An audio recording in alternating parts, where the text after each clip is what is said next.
In this video, I'd like to introduce you to a short answer question type known as the secondary source type. Again, there are three different types of short answer questions. Secondary source, which we'll address in this video, a primary source type, which is addressed in another video, and the no stimulus, or what I like to call the straightforward type, which was likely the first you were introduced to. The secondary source short answer question provides you with a short statement, usually a short paragraph in length, from each of two different historians. So there will be a total of two short paragraphs, one from each historian. And each of them have a different interpretation, different thesis, if you like, of an historical event, era, or development. Your primary job is to identify the main difference between their interpretations. So as you read these two short paragraphs, you're trying to determine what is the different interpretation, the different take that each of them has on this particular moment or era in history. Now, in part A, which honestly I think is the most important part, I don't think these are very challenging short answers, but if there is a challenging part to it, it is this. It's identifying that difference in their interpretations. And I would also argue it's an important part because if you get this wrong, it's likely that you'll struggle in parts B and C as well. So trust me when I say invest quite a bit of time reading these passages, thinking about what they're saying, and really trying to hone in on the difference in their interpretations. So to do that well, I'll give you some tips. The first being identify precisely what it is that they're discussing. This might be rather specific. A great way to do this is to try to, in your mind, figure out what question were these historians given, and I'm now reading their response to that question. See if you can find the question, hypothetical question that they were given to answer. That might help you, like I said, hone in on precisely what event, era, or development they're discussing.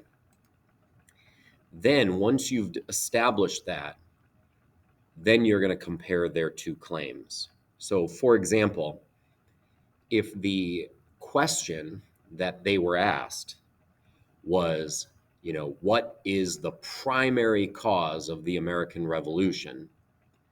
Then you want to compare what they are saying in response to that question.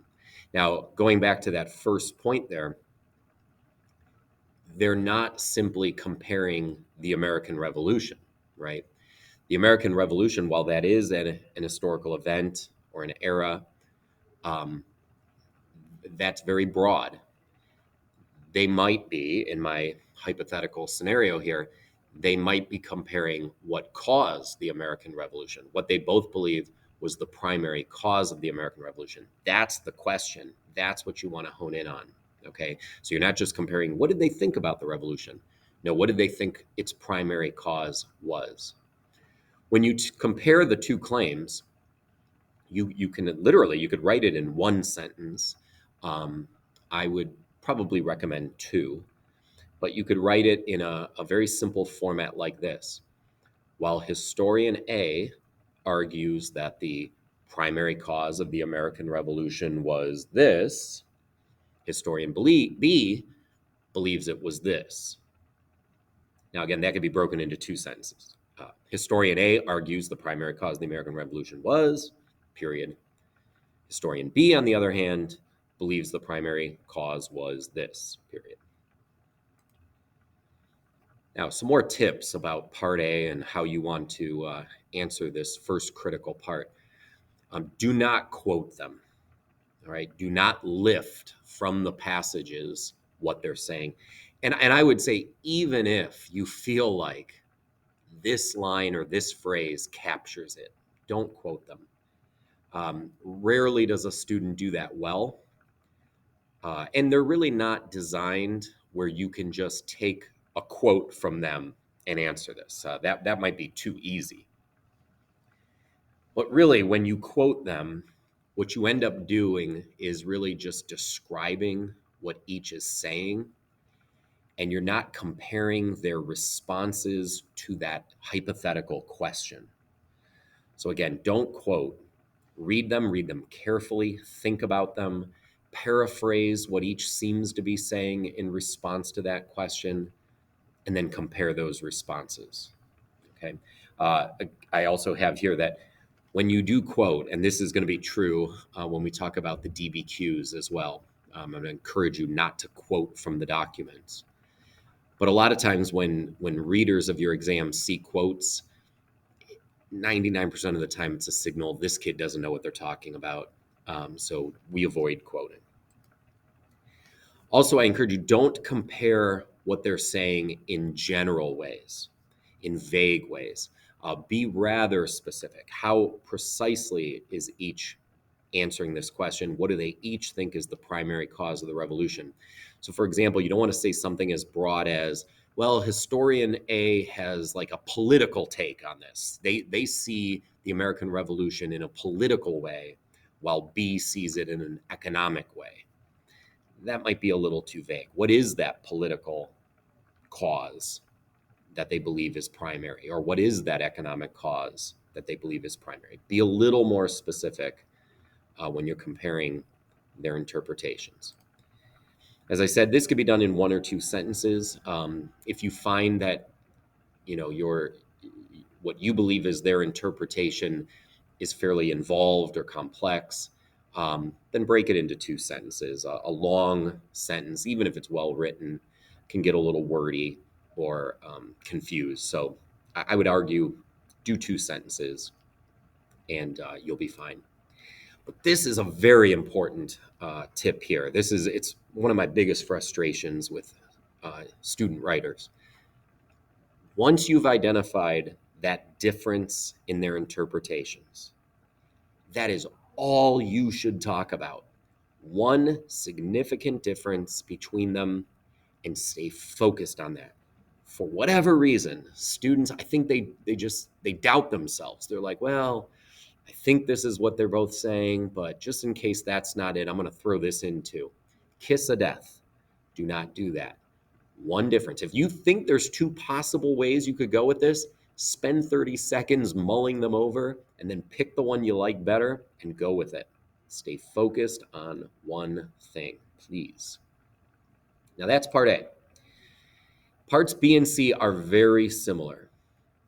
In part B, you're going to be asked now to provide one piece of specific historical evidence, what I often shorten to SHE or SHE, a specific piece of historical evidence, something from the past that happened, that you could now use to support historian A's claim, their interpretation.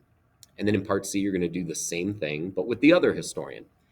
So once you identify the difference in their interpretations, what they're now asking you to do is say, all right, if historian A is correct, what piece of historical evidence could you identify to back them up? What would they support that claim with? And then do the same for historian B. So some tips. Identify one piece of specific historical evidence, just one. Again, don't be tempted to bring in another one. It detracts from what you're saying, and it doesn't score you any more points. It's more likely to hurt you than help you. Stay focused on one. But be sure to explain how or why it supports the interpretation. So you're not just identifying this piece of evidence, saying like, well, you know, the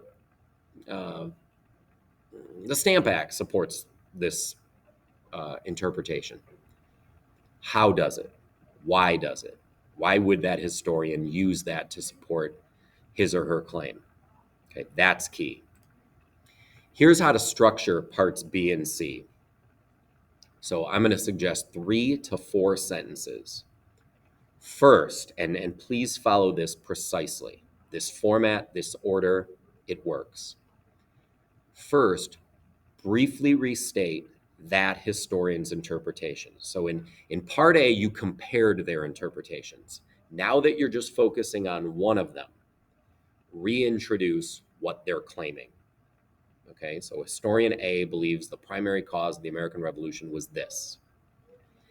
Then briefly describe, identify and describe that piece of specific historical evidence that you identified. What is it? What is that evidence, and what is it? Just describe it, define it, tell us about the Stamp Act. Then, and this is the key piece, in one or two sentences, depending on how you write and how you want to phrase it, now explain how or why that supports their claim.